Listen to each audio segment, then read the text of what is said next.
न जाने कितने ही बेगुनाहों के खून के धब्बे पड़े पड़े सूख गए सड़कों पर, जिनका कभी केस नहीं बना। सही बात है चाचा। और जिनका केस बना, उन फाइलों पर से कभी धूल उठी ही नहीं। आज अपनी बेटी का खून देखकर घुटने पर आ गए। बात चाचा बात। तुम्हारे ही सताए हुए किसी एक ने मार डाला है उसे। लेकिन इसको क्यों मारा? पिंकी को क्यों मारा? अरे क्या बिगाड़ा था इसने किसी का?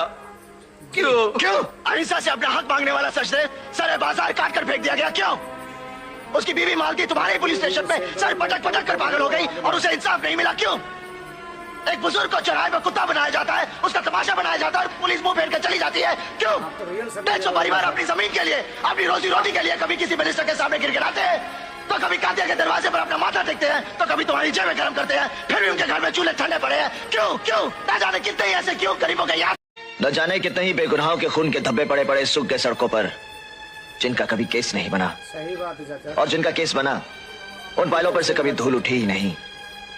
आज अपनी बेटी का खून देखकर घुटने पर आ गए। बात चाचा बात। तुम्हारे ही सताए हुए किसी एक ने मार डाला है उसे। लेकिन इसको क्यों मारा? पिंकी को क्यों मारा? अरे क्या बिगाड़ा था इसने किसी का?